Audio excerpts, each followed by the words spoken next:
सावन महीने की अष्टमी बहुत सुंदर दिवस है। बहुत बहुत बधाई हमारे। सोमवार की अष्टमी का मतलब आपको इंदौर की कथा में बताया था, जिस दिन शंकर और पार्वती के मिलन का दिवस। इस लड़के की शादी नहीं हो रही हो, सोमवार की अष्टमी पड़ने पर एक लाल फूल चंदन में लगाकर जहां पर अशोक सुंदरी का स्थान है, उस अशोक सुंदरी वाले स्थान पर ले जाकर अगर सोमवार की अष्टमी पड़ने पर लड़का या लड़की जिसका विवाह नहीं होता वो चढ़ा देता है, मात्र 3 महीने में उसका विवाह पक्का होगा। मात्र 3 महीने अशोक सुंदरी का स्थान। शिव बहुत तकलीफ है और नहीं हो रहा काम, बहुत दिनों से लगे हो, नहीं हो रहा। हरा मूंग ले जा, मूंग के दाने तो रहते हैं घर में, केवल 31 मूंग के दाने लेकर जाइए, 31 चावल के दाने लेकर जाइए और 31 ही बेलपत्र लेकर जाइए। जिस दिन सोमवार की अष्टमी हो, सोमवार की अष्टमी हो, उस दिन शंकर जी के मंदिर में जाओ, 3 चीज लेकर जाओ, मूंग के दाने, चावल, बेलपत्र। चावल जो 31 लेकर गए हो, अपनी कामना कर कर शंकर जी की दहली पर, चौखट पर, कहीं पर भी एकांत में उसको रख दिए। मूंग के जो दाने लेकर गए हो 31, वो नंदी के पास में, जो नंदी का पांव ऊंचा रहता है उस पांव के पास रख दीजिए।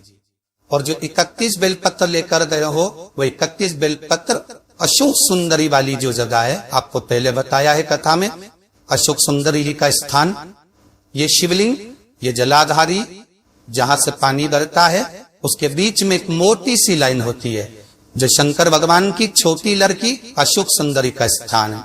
शिव जी के 13 बच्चे हैं, 13 बच्चे में सबसे छोटी लड़की अशोक सुंदरी यहीं पर विराजमान होती है, जहां से पानी नीचे गिरता। प्रत्येक शिवलिंग के सामने एक मोटी सी लाइन होगी, उस मोटी सी जो लाइन है अशोक सुंदरी, वहां पर जो 31 बेलपत्र लेकर गए हो, अपनी कामना कर कर पीला चंदन, लाल चंदन लगाकर उस पे समर्पित करते जा। उसकी डंडी जहां से पानी बहता है उस ओर होना चाहिए। आप निवेदन कर कर देखो, एक सोमवार की अष्टमी पर कर कर देखना, दूसरी सोमवार की अष्टमी आएगी, अपने आप आपका काम हो गया होगा। बाबा से निवेदन तो पर क्यों भटक रहे। और धतूरे का फूल कांटे वाले धतूरा, और उसमें लगने वाले कुछ धतूरा, और धतूरे का कुछ छोटा सा पौधा है, ज्यादा बड़ा नहीं है, कांटा लग रहा है, धतूरा लग रहा है।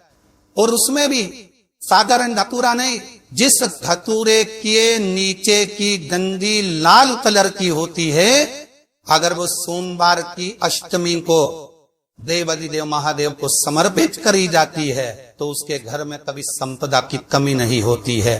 वो धतूरा साधारण में, धतूरे में भी लाल डंडी, जैसे धतूरा गोल होता है, उसके नीचे छोटी सी डंडी, देखा है आप लोगों ने, धतूरे के अंदर नीचे छोटी सी डंडी होती है, जब तोड़ोगे तो वो डंडी का कलर अगर लाल है, वो डंडी का कलर अगर लाल है, और तभी हम तो कहेंगे जैसे बड़ी बीमारी जिसको हो जाती है, लीवर, किडनी, कैंसर आदि आदि बड़ी बीमारियों से जो जूझ रहा होता है, प्रयास कर महामृत्युंजय का जाप कर कर, महामृत्युंजय का स्मरण कर कर, एक लाल डंडी का धतूरा प्रयास करना, एक धतूरा मिल जाए या 5 धतूरे मिल जाए, किसी भी एकांतेश्वर महादेव पर बहुत बीमारियों से ग्रसित हो तो भी महामृत्युंजय जाप का स्मरण कर कर, या किसी वित्त ब्राह्मण जन से महामृत्युंजय मंत्र का जाप कराकर, या भगवान शिव के मंत्र का जाप स्वयं कर कर,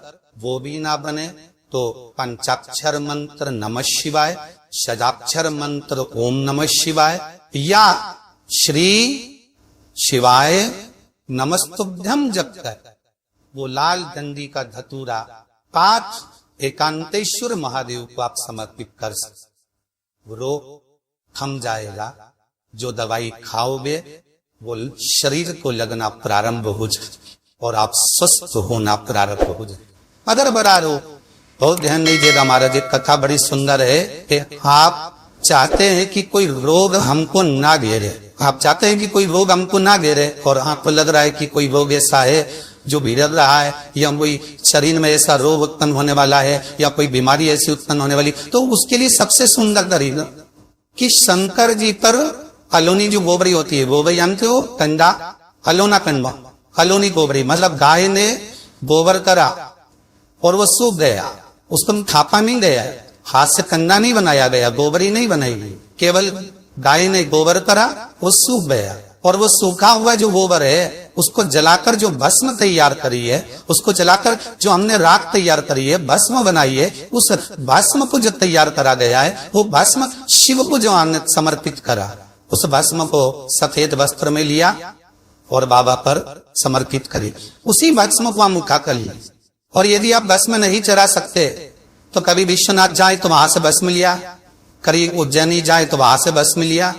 उस भस्म को हम यदि अपनी नाभि से वक्ष स्थल के मध्य में त्रिगुंड लगा लेते हैं, जीवन में अगर आप मात्र के महीने में एक बार भी त्रिगुंड अपने वक्ष स्थल के नजदीक में नाभि से ऊपर अगर लगा लेते हैं महाराज, तो ऐसा कोई बड़ा रोग आपकी जिंदगी में प्रवेश कर ही नहीं सकता। इस शरीर की, इस शरीर के अंदर भस्म में जो सुख है, भस्म का जो आनंद है, भस्म का जो रसतत्व है, उसको समझिए। 11 आम के जो पत्ते जिस डाली में लगे होते हैं वो डाली कोमल सी डाली, 11 टुकड़े 25 सूत से लपेट कर 11वां उसका भाग जब उसको लपेट लोगे इस तरह से इकट्ठा करके, आगे का जो भाग है 11 अच्छा सूत लपेटने के बाद जो भाग पीछे का आगे तक कोई भी हो उसको शहद पर डुबाकर शिव जी को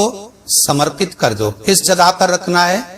अशुभ सुंदरी वाली जगह। अशुभ सुंदरी की जगह जानते हैं आप लोग, पहले भी आपको बताया है, आज फिर आपको वर्णन कर दो। जैसे ये गोल जलाधारी है, ये शिवलिंग रखा है, ये 2 जहां से पानी बह रहा है बाबा के चरणारविंद, राइट में श्री गणेश जी का स्थान, लेफ्ट में कार्तिकेय का स्थान, बीच में अशुभ सुंदरी की जगह।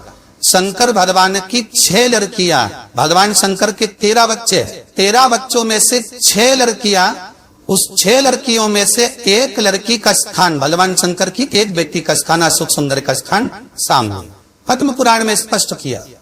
ये स्थान अशुभ सुंदरी। शंकर भगवान की जलाधारी में पार्वती जी का हस्तकाल, ऊपर से जो एक एक बूंद पानी गिरता है, कि शंकर भगवान की 5 लड़कियों का स्थान है, जया, विषहरा, सामरी बारी, दौतली और देव। शंकर भगवान की 5 लड़कियां भगवान शंकर के मस्तक पे जल की धार गिराएंगे। बीच में जो अशुभ सुंदरी का स्थान है महाराज, उस जगह पर शहद का मुख, जो शहद आपने भिंगोया है, उस शहद का मुख शंकर जी की ओर कर कर शंकर भगवान के उस अशुभ सुंदरी की जगह पर शहद का भाग शिव जी की ओर रख दे। महाराज अगर घर में संपदा की कमी हो या कोई पैसा खा गया हो, रुपया नहीं दे रहा हो, पैसा अटक गया हो, तो उस शहद को शिव जी की ओर मुख कर कर उस आम के पल्लव की जो डंडी है उसको 11 डंडी को रख दीजिए और उससे अपनी कामना कर कर आ जाइए। हो सके उस शहद में से थोड़ा सा शहद किसी रुमाल पर, किसी कपड़े में लगाकर उसको रख लीजिए। जिस व्यक्ति से पैसे लेना है, जिस व्यक्ति से पैसे मांग रहे हो, उससे एक बार जाकर मिल लीजिए, एक बार उसको खबर कर दीजिए। बाबा चाहेगा भोलेनाथ वैसा वापिस आ जाएगा। अगर शिव कृपा पर है, ये बाबा की कृपा। आम का पल्लव को साधारण में जिसको कलश के ऊपर रखा जाता है, शिव की कृपा। जिस आम के पेड़ पर स्वयं कामदेव चढ़कर भगवान शंकर के तीसरे नेत्र द्वारा जलकर भस्म हो जाते, आम का पेड़ साधारण नहीं हो।